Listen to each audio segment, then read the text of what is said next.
Bonjour, je veux partager avec vous une étude que j'ai faite, une méditation que j'ai faite au sujet du ramadan. Alors vous allez me dire pourquoi t'es chrétienne? Ouais, mais j'étais musulmane et j'aimais beaucoup cette période. C'est vrai que c'est convivial, on se retrouvait en famille, on pouvait manger tous ensemble.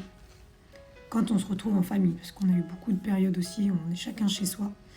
Et j'aimais bien me dire que cette période me rapproche de la condition des pauvres puisqu'on ne peut ni manger ni boire pendant toute la durée du lever du soleil. Et je vais être honnête avec vous. Même si j'aimais cette période, à aucun moment j'ai en réalité eu à cause des pauvres en fait. Ça m'a pas rapproché d'eux. Et je n'ai pas fait plus d'œuvres que cela implique en fait. Donc je vais pas me jeter des fleurs, j'aimais beaucoup cette période. Je l'aimais, je cherchais pas à comprendre, je l'aimais juste, tout simplement. Du coup, j'ai fait un travail pour étudier ce mois de Ramadan. Ce travail-là, je regrette de ne pas l'avoir fait, mais c'est comme ça. Toute chose arrive en son temps. Mais je l'aurais dû faire quand j'étais musulmane. Et je ne l'ai pas fait, donc je le fais aujourd'hui. Et j'ai découvert des choses qui m'ont un petit peu choquée quand même, marquée, dans le sens marqué. Et je vais les partager avec vous. Alors tout d'abord, Dieu m'apprend une chose, c'est que chaque mot veut dire quelque chose, et chaque chose est définie par ce mot.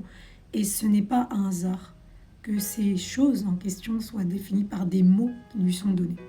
Toutes ont un sens et tout a un rôle à jouer dans la définition d'interprétation, dans le rôle de cette chose qui reçoit un nom. Donc j'étudie déjà le mot Ramadan.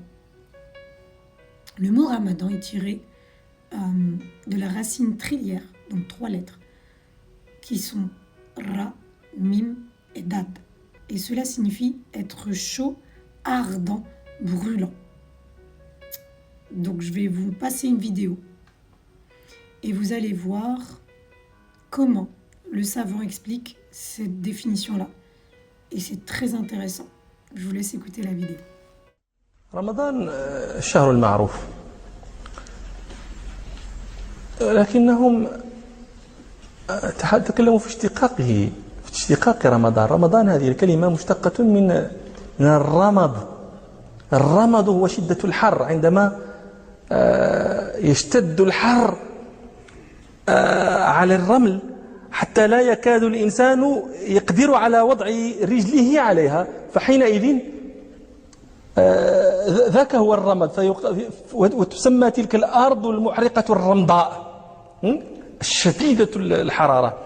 العرب تقول رمضت الأرض ترمض رمضا إذا اشتد حرها، ويقولون رمضت قدمه إذا احترقت.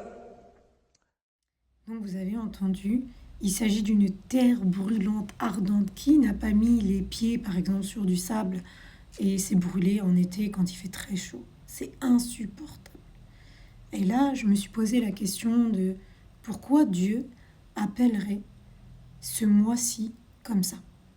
Ça n'a aucun sens pour moi. Honnêtement, aujourd'hui, je le dis, ça n'a pas de sens.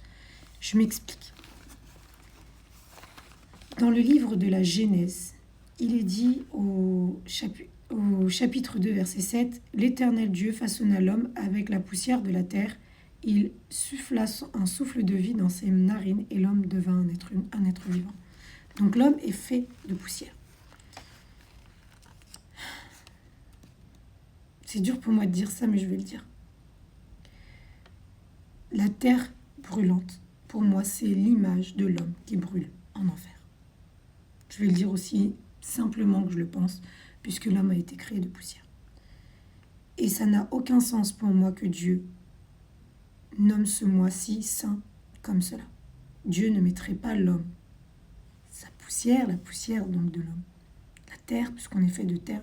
D'ailleurs, Adam signifie terre, Adama, c'est la terre, dans une chaleur ardente, sinon en enfer.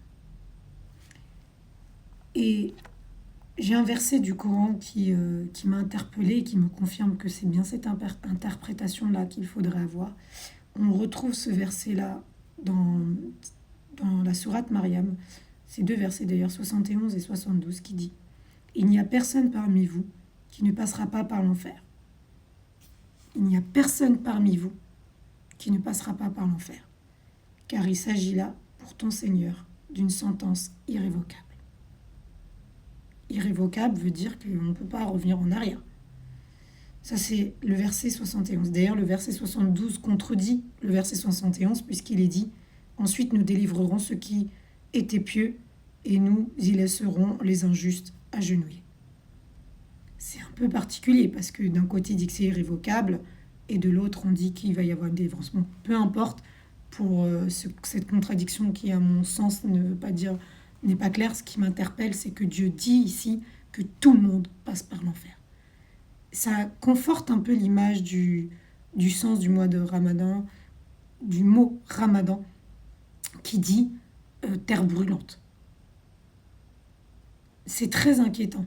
Et d'ailleurs, ce verset dans le Coran contredit totalement la Bible, sachant que ça aussi, ça m'interpelle, puisque il est dit dans le Coran toujours, Sourate 3, verset 3, « Il a fait descendre sur toi le livre avec la vérité, confirmant les livres descendus avant lui, et il fit descendre la Torah et l'Évangile. » Donc on parle d'un auteur qui est censé être identique pour les trois livres, identique. Donc un auteur qui écrit un livre ne peut pas se contredire, sinon il y a quelque chose qui cloche.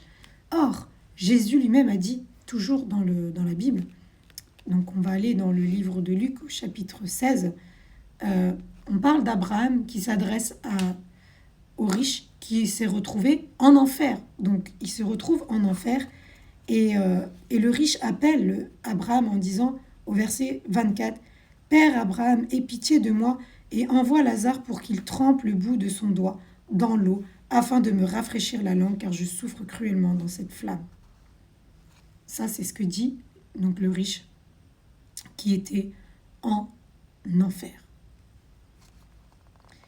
Et Abraham va lui répondre qu'il n'enverra pas Lazare le secourir. Et il est très précis. Voici ce qu'il dit.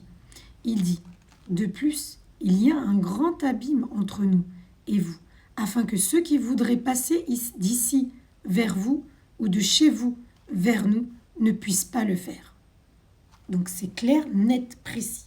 Lorsqu'on se retrouve en enfer, c'est pour toujours. Lorsque nous sommes dans les cieux avec Dieu, c'est pour toujours. On ne passe pas de l'un à l'autre.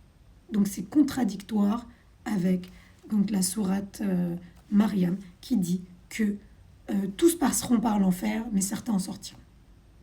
C'est pas possible. C'est pas ce que Jésus a dit. Et c'est parce que Abraham a dit. Donc, il y a un truc qui cloche.